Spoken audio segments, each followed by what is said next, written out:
एक बार पार्वती जी के मन में लक्ष्मी जी से भेंट करने की इच्छा हुई। उन्होंने भगवान शंकर जी की आज्ञा ली। शंकर जी ये चाहते थे कि पार्वती जी वहां ना जाएं, लेकिन स्त्री हट के सामने तो देवता भी नतमस्तक हो जाते हैं, इसलिए उन्होंने नहीं रोका। मन बड़ा चंचल होता है, जिधर की तरफ मन जाता है प्राणी उसी ओर भागना शुरू कर देता है।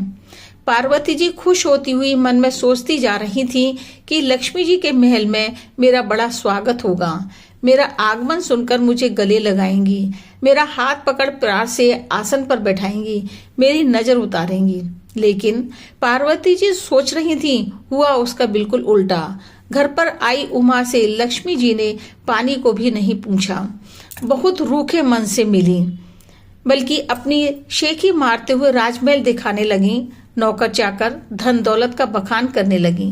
लक्ष्मी जी उमा से बोली, कहाँ है वो जिसे सब त्रिपुरारी कहते हैं? कहाँ है वो तेरा पतिदेव जिसे सब भिखारी कहते हैं? त्रिशूल, फावड़ी और कटी हुई मृगशाला पहनता है, ऐसे भाग्य को लेकर कहाँ पर उसने डेरा डाला है? यह सुनकर पार्वती जी क्रोधित होते हुए बोली कि तुमने मेरा सम्मान नहीं किया, कोई बात नहीं, परंतु बिना कारण मेरे पति देव का अपमान करने का अधिकार नहीं।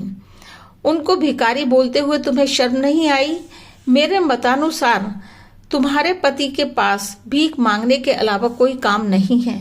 वही भिखारी बनकर राजा शिवी के पास गए होंगे, बावन बनकर राजा बलि के यहाँ गए होंगे, यहाँ तक कि ऋषि दधीजी से भी हड्डियों की भिक्षा मांगी थी।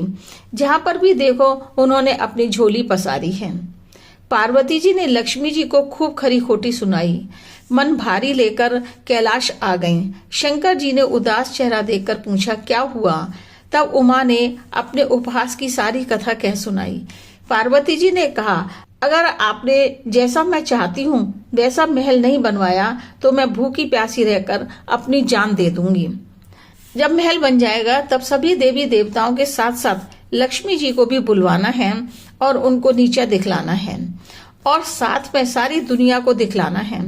शंकर जी ने समझाते हुए कहा, सब भूल जाओ, मान और अपमान क्या है? दुखी वह होता है जो ऊपर से नीचे आता है, लेकिन हम तो पहले से ही आसन जमीन पर बिछाया है।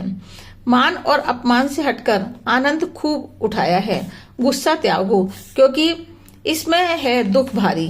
पार्वती जी ने जिद छोड़ने के स्थान पर रोना धोना शुरू कर दिया। तभी शंकर जी ने विश्वकर्मा को बुलवाया और कहा, जैसा भवन ये चाहती हैं वैसा बना दो। पार्वती जी ने खुश होकर विश्वकर्मा को कहा, बीच समुद्र में चारों तरफ दरवाजों वाला भवन बनवाना चाहती हूँ, जिसमें ठंडे गर्म पानी की ताल तलैया, सुंदर बाग बगीचे, पक्की सड़कें हों। मेरा रंग महल पूरे सोने का, जिसके खिड़की दरवाजे छतें सभी सोने की हों और बीच बीच में हीरे भी लगा देना। महल जैसे कि पार्वती जी ने कल्पना की थी उससे भी बढ़कर था, यानी किसी का भी ऐसा महल नहीं था। यह महल लक्ष्मी जी के महल से भी 21 था। अब पार्वती जी ने शंकर जी से कहा, प्रभु यज्ञ कराना है, लक्ष्मी जी सहित सभी देवी देवताओं को बुलवाना है। गृह प्रवेश करते हुए पार्वती जी सोच रही थी कि आज मेरा सपना साकार हो गया। शंकर जी की लीला को कोई नहीं जान पाया है। जो जितना खुश होता है फिर उतने ही आंसू बहाता है। फिर भी शंकर जी ने पार्वती जी का दिल नहीं तोड़ा। जैसा वो कहती उसी में हाँ कहते जाते। 33 कोटि देवी देवताओं के साथ विश्वा पंडित जी को भी बुलवाया। पार्वती जी हाथ पकड़कर लक्ष्मी जी को सोने की ईंटों से बना महल दिखाती हैं। देखो त्रिपुरारी का चमत्कार, जिसे तुम भिखारी कहती हो, तेरा महल अब मेरे महल से फीका है।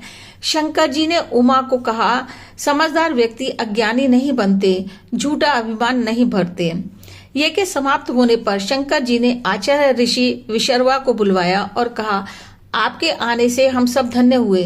भोलेनाथ ने कहा, मांगो जो मांगना चाहते हो, हम बहुत प्रसन्न हैं। तुमने हमें प्रसन्न किया, अब हमारी बारी है। ऋषि विशर्वा ने सिर झुकाते हुए कहा कि क्या आप मेरी झोली भर देंगे? अभी अभी आपने जो वचन दिया उसको पूरा कर देंगे। शंकर जी बोले, तेरे मन में मेरे वचन को लेकर भी कोई शंका है? मेरे वचन का तो तीनों लोकों में डंका है। विशर्वा ऋषि बोले, अपना वचन सच कर दीजिए, जो मैं मांगू मुझे दे दीजिए। समुद्र बीच जो भवन बनवाया है उस पर मेरा दिल आया है। जिसने भी सुना बहुत दुखी हुआ।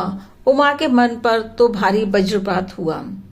उमा बोली, हे ब्राह्मण, तुमने मेरी सोई कला जगाई है, मेरे अरमानों की बस्ती में आग लगाई है। एक दिन ऐसा आएगा तेरी हरी भरी दुनिया में नाम तक लेने वाला ना होगा।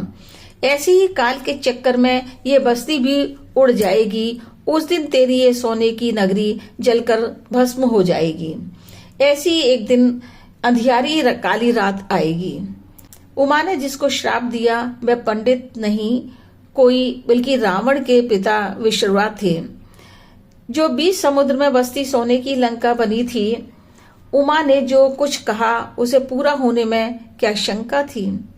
उमा के श्राप ने एक दिन वो रंग दिखलाया था जब पवन पुत्र ने सोने की लंका को राख बनाया था। राम और रावण के बीच भड़क उठी रणज्वाला थी। उसके कुल में कोई नहीं रहा पानी देने वाला भी। कहने का तात्पर्य यह है कि अभिमान किसी का भी नहीं रहता, चाहे वे देवी देवता हों या एक सामान्य